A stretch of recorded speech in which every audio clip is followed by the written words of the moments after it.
Hey everyone, Chris here at SLE Equipment here in Nashville, Tennessee. I have here a 8.5 by 12 flat nose, wood grain with blackout trim. It does have an extended tongue and generator platform. It does have a 50 amp electrical package. It is sitting on top of two 3,500 pound axles. It does have city water fill, gray water waste. It does have a three bin dishwashing sink and hand washing sink. Concession window with pop-up concession table. 2 additional LED lights above the concession window. Your side entry door is on the passenger side, along with your city water fill box. I'm going to be going over how to set up and use your trailer real quick, and then step inside the trailer and show you some of the equipment inside of it.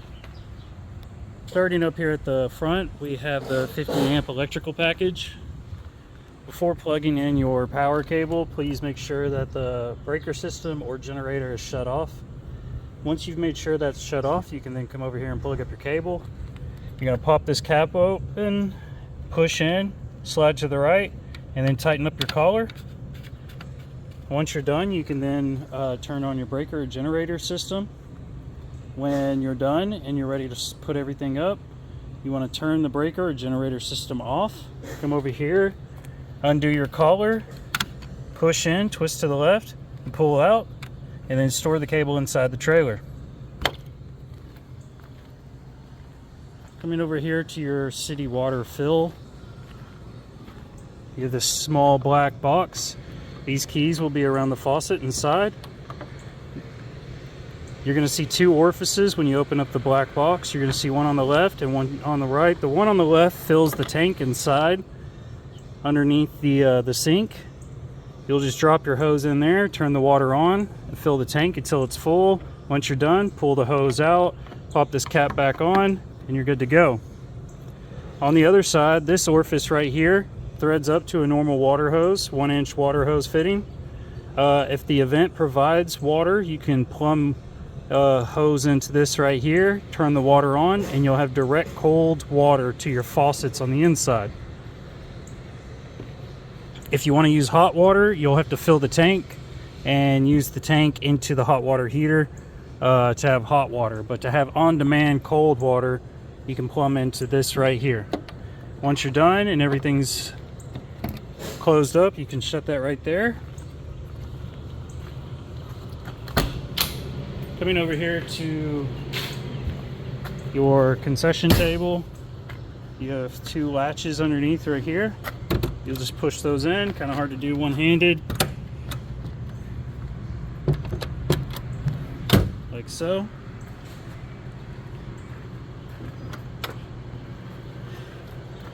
Concession window door slides down like so. Coming around to the back, you have your barn door entry right here. Undo your bar lock, open up. As you can see, we've outfitted this trailer with a 18 by 48 concession table to go underneath your concession window. You have a sandwich prep, which has an additional fridge underneath. This customer requested a freezer as well. At the nose of the trailer, you do have your 3-bay dishwashing station along with your hand washing station. Above that, you'll see your breaker system, your inverter, and your fuse panel underneath that. Underneath your sink is your 12-volt battery, along with your power cable, your freshwater tank, and your hot water heater, along with water pump. All these cabinet doors are locking. Cold water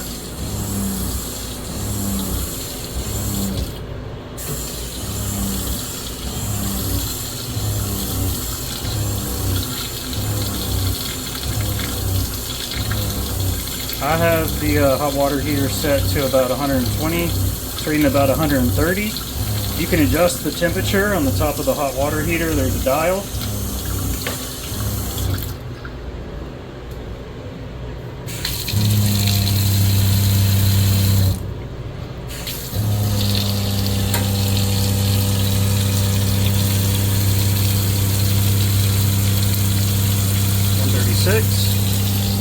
Again, all adjustable on the face of your hot water heater based on your town's regulations. I have it set on max right now.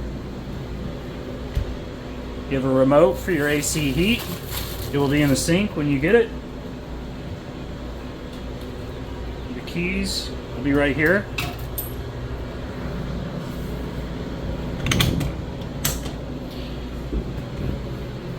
I'm gonna show you something down here real quick. You're gonna see a series of valves. You have 3 of them, as you can see. In the winter time, these trailers need to be weatherized.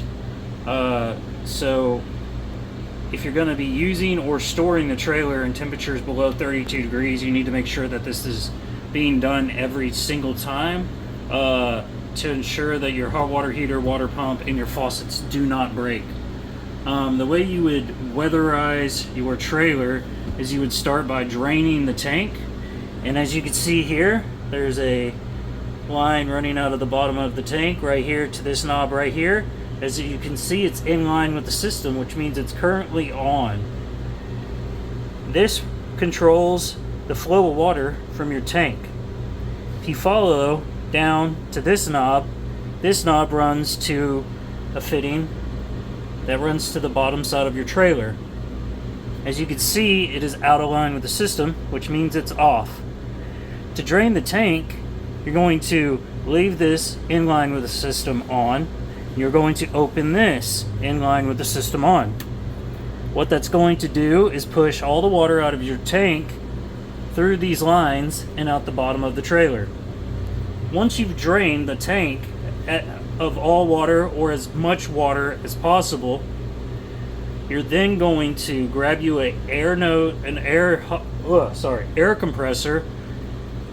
Set the air compressor to below 30 psi. Once the tank is drained, come over here and turn this back off, and go ahead and turn the line to the tank off.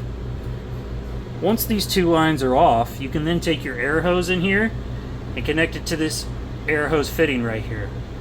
Once you're connected to that air hose fitting, you're going to come up here and open both hot and cold on your faucets and turn your water pump off. So you can open that up. The water pump is off. You can see there's still water coming out,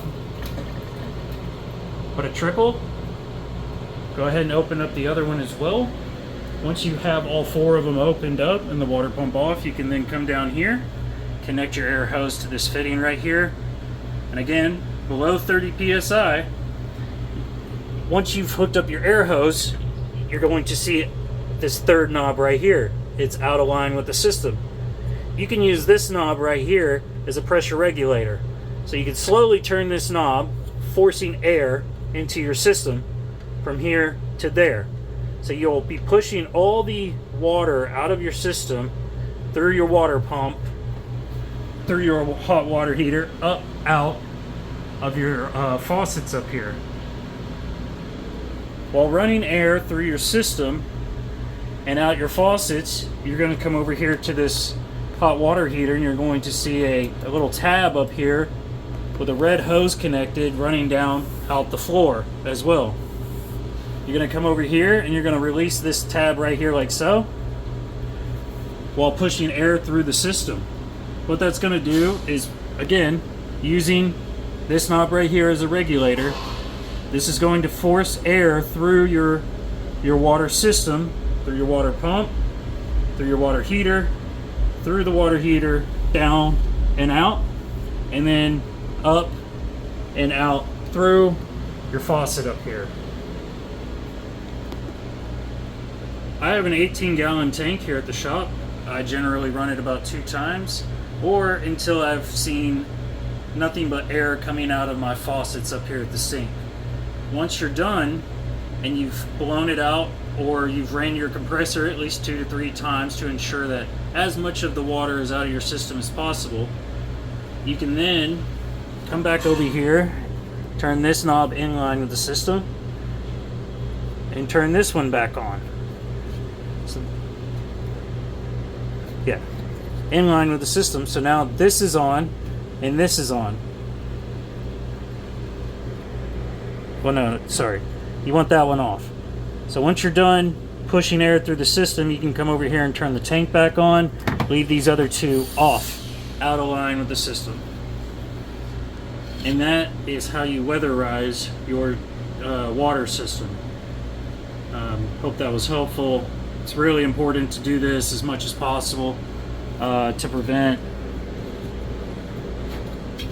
your systems from freezing.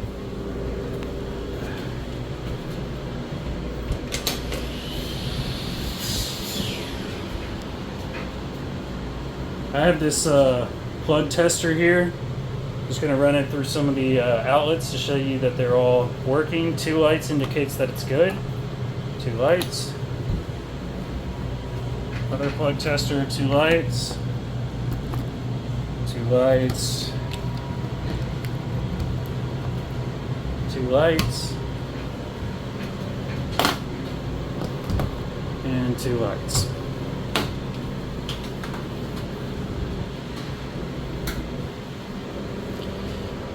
Your light switches for your trailer are here to the left when you first walk in.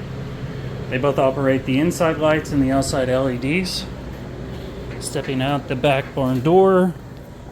Passenger side door in first, driver side door in after. You do have this little hook pin down here, so make sure you're locked in both top and bottom. Slide the bar lock in, close up, you're good to go. Again, 8.5 by 12 in wood grain with blackout trim. 2 3,500 pound axles. Oh, let me go over how to empty your gray water tank as well. You're gonna see down here, gray water tank. This is a 3-inch hose fitting. You're gonna pop that off, hook your 3-inch hose up there, run it to your dump site. Once you've got it ran, you're gonna come back up here. You're gonna see this lever to the right. You're gonna pull that lever. That's going to release the gray water tank. Once you're done, push the lever back, pop the cap back on, and you're good to go. Your axles here, you're going to see a rubber grommet in the center of it. Behind that rubber grommet is a grease fitting. Depending on how often you're pulling or hauling the trailer, really determines how often you're greasing your axles. But I go by every 3 months, depending on how often I'm pulling. A tip, if you're hauling for a long period of time, you stop to get gas. While you're pumping gas, come out here and touch this hub right here. If it feels hot to the touch, you may have an issue there, so go ahead and call a mechanic and have somebody come out and look at your axles. You may have spun a bearing or something like that. So again, just touch the outside of that hub. If it feels way too hot, like friction heat, go ahead and call a mechanic.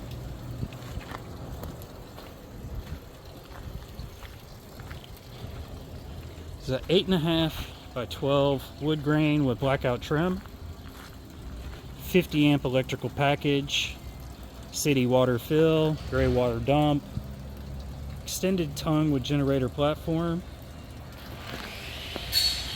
passenger side entry door with concession window and pop-up concession table. If you have any questions, feel free to call. My name is Chris up here at SLE. Thanks, and have a good day.